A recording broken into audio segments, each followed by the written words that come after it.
Do you know when you realize there's something wrong, but you ignore it because you think you're just getting paranoid? Well, that's how it started. First, I thought it was the transport company that was wobbling. Then I thought it was some slacker in the neighborhood. But when the packages started disappearing again and again, there was no denying it. Someone was getting their hands on my parcels.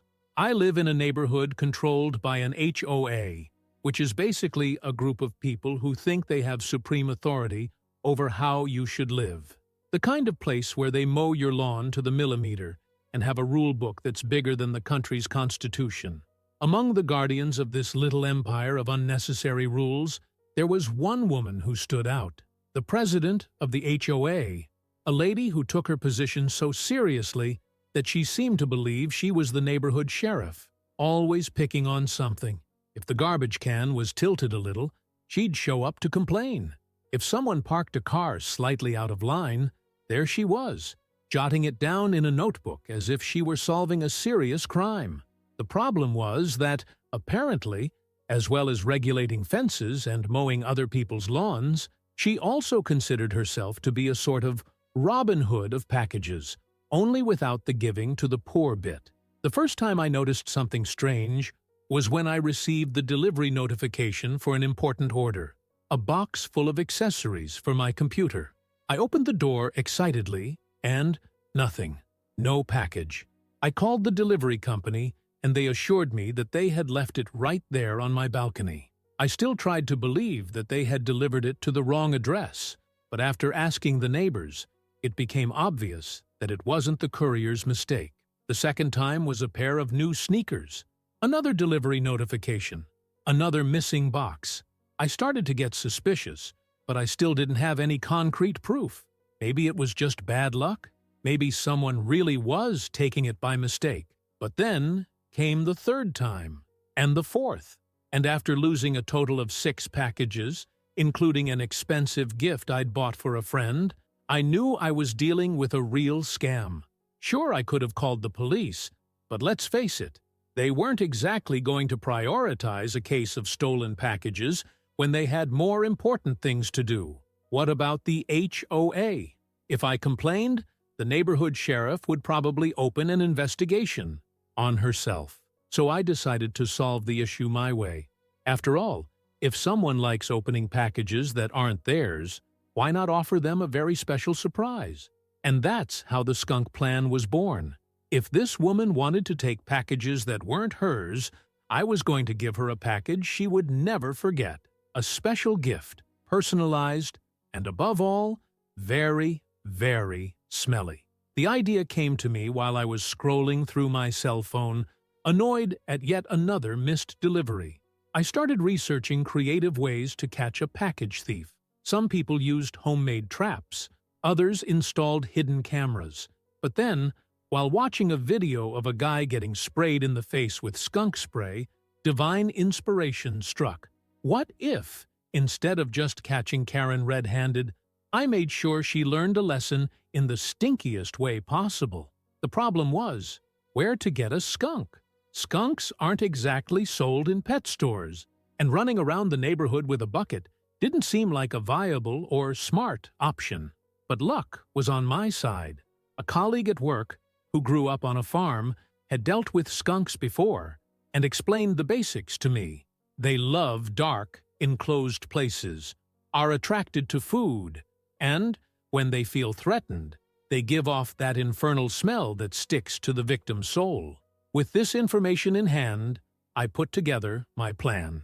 I took a large, reinforced box, lined it with old cloths, and cut a small hole for ventilation. I put some food inside and left it in the yard, hoping that some unsuspecting possum would get in. It took 2 days. At first, only a few curious raccoons came, but on the second night, I woke up to the sound of something rummaging through the box.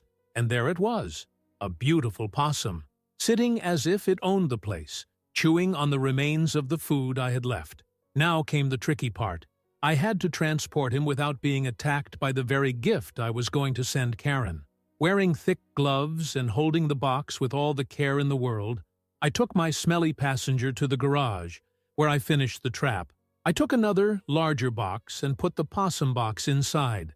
I stuffed the spaces with paper to stop it moving around too much and sealed it well, leaving a small hole for air. Then I printed a fake delivery label and wrote a generic name, something that wouldn't arouse suspicion. All done. Now, all I had to do was put the bait on the balcony and wait. The next morning, I left the box strategically positioned in front of my house, clearly visible. HOA Karen had a pattern. She didn't pick up the packages immediately. She waited a few minutes, perhaps to make sure no one was looking.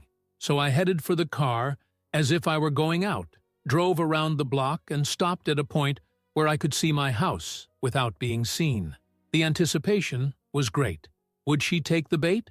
Would someone walk past and pick up the wrong package? Or worse, would the possum escape prematurely and ruin everything? The minutes dragged by. Time seemed to move in slow motion until finally, there she was. The woman left the house as if she wanted nothing, took a casual look around, pretended she was just out for a walk, and then, bingo. With the dexterity of someone who had done this countless times before, she picked up the box and marched back home, carrying with her her prize and her stinking sentence. Now all he had to do was wait for the explosion. The adrenaline was still coursing through my veins as I watched that woman march home with the box in her hands, completely oblivious to the biological disaster she was about to unleash inside her own home. I could barely contain my smile. It was like watching a horror movie in reverse. The villain walking straight to her own doom, with no idea of what was to come.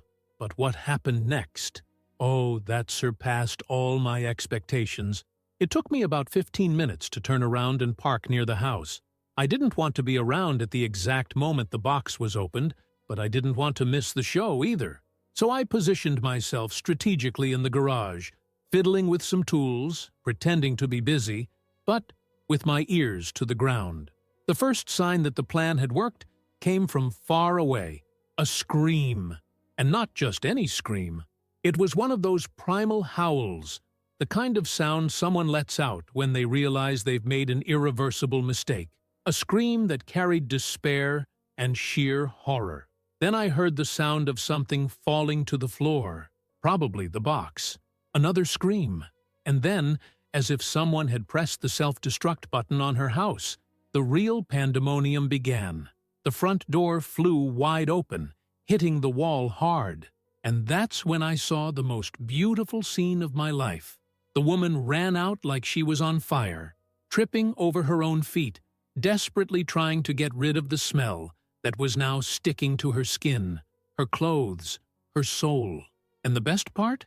It wasn't just her who had felt the effect. From inside, I heard more shouts, other people's voices. It seems that the neighborhood sheriff wasn't alone when she decided to open the box, and that made everything even better. Just imagine, she, probably surrounded by other HOA ladies, opening a package thinking she was going to find some wonderful gift, maybe something she could resell or use to brag to her neighbors. And then, out of nowhere, a skunk comes out shooting that infernal perfume that can't be washed, scrubbed, or purified even with the devil's own tears. The smell of skunk isn't just bad. It's a curse in aroma form. It permeates everything. If you think you've ever smelled something stinky in your life, you have no idea what an angry skunk smells like. And that one, after spending hours trapped in a box, must have been angrier than ever. The chaos spread quickly. The woman ran into the garden, desperately trying to get rid of the smell, rubbing her clothes, waving her hands in the air as if she were on fire. By now, the neighbors were coming out of their houses to see what was going on. And then came the golden moment. The door of her house opened again, and another figure emerged. A man, probably her husband, with a red face and watery eyes, coughing as if he had inhaled tear gas. He held a cloth to his nose and shouted something I couldn't quite understand, but the tone of his voice made it clear. He was pissed off. The icing on the cake was when I saw one of her dogs run out into the yard, barking like a convict. clearly affected by the chemical disaster that had taken over the house. The poor thing was rolling around in the grass, trying to escape the stench that, poor thing, would probably never leave its fur. At this point, I couldn't stand it any longer. I hid behind the car and laughed so hard I almost cried. Then she finally saw me. Her eyes met mine, and, for a second, there was that moment of recognition. She knew. I knew it wasn't an accident. I knew that someone had set it up. And most of all, she knew that someone was me. But what could she do? Call the police and say she'd been the victim of a skunk attack? How? Accuse herself of stealing packages? Admitting to being the official thief in the neighborhood? There was nothing she could do. So she just stood there, breathing hard, her eyes full of hatred, but with no way out. And me? I just smiled and gave a little nod. Mission accomplished. HOA Karen was standing in the middle of the garden, her eyes wide, her mouth opening and closing as if she wanted to shout something but couldn't find the right words. It was like watching a fish out of water, or, rather, a package thief completely drenched in skunk essence, trying to understand at what point her life had taken such a tragic turn. But the truth was clear. She was screwed, and it only got worse. By now, the stench had escaped into the street. Neighbors came out of their houses, covering their noses, wondering what kind of chemical apocalypse had just happened in the house of the neighborhood sheriff. Her husband, poor thing, was still trying to wipe his face with a cloth, as if that would do any good. Her dog was on the lawn, rolling around desperately, as if it were being exorcised. And inside the house? Well, that was lost territory now. The smell of skunk is not something you just air out. It's not a burnt food smell or a sewage smell that comes out after a while. It's a demonic scent that seeps into the furniture, the curtains, the carpet, the fabric of the clothes. Her house, which was probably the pride of the neighborhood, had turned into a toxic bunker. What happened next was a real horror show. First, Karen ran into the house trying to solve the problem, which only spread the smell further throughout her body. A few minutes later, she came out again, coughing, clearly realizing that staying inside was unfeasible. Then things started to escalate. I saw her pick up her cell phone and start desperately calling someone. Some cleaning company, perhaps? An exorcist specializing in skunks? Hard to say, but whoever answered, it was very clear that the response was not encouraging, because her expression only got worse by the second. Meanwhile, her husband, who had clearly reached his limit, grabbed a suitcase and got into the car without saying a word. Yes, the guy just abandoned ship. Abandoned the ship. And I can't judge him. If my house was taken over by nature's most unbearable smell, I'd also take my dignity and a powerful deodorant and leave. But Karen? Oh no. She wasn't going to accept defeat so easily. She looked at me again, as if trying to decide whether it was worth confronting the person responsible for her downfall. But me? I was already having too much fun with it all. I grabbed my cell phone, pretending to take a picture, just to tease him. The effect was immediate. The woman screamed in fury, pointing her finger at me, but before she could fire off any ridiculous accusations, a gust of wind blew, carrying another bit of the special aroma straight to her. Fate itself decided that was enough humiliation, because the next second, Karen simply ran out to her car and disappeared from the street. Now you might be asking yourself, but what about the skunk? Well, I'm not a monster. After the mess was done, I waited a few hours and went to her house to see the damage up close. By then, no one else was around. She had fled to some hotel, probably trying to figure out how to wash her soul after a bath in skunk essence. Donning gloves and a paint mask, because I'm not crazy enough to face that smell with my chest open, I went into her yard and found the box lying near the front door. My smelly friend was no longer there. Probably, after unleashing his special blow, he left quietly to continue his life in the wild, like a true unsung hero. Now, you might think, wow, has Karen learned her lesson after all this? And I'll tell you, of course not. The problem with people like that is that arrogance always overcomes common sense. Over the next few days, I found out that she had tried to hire a specialist company to remove the smell from the house. The price? Almost $10,000.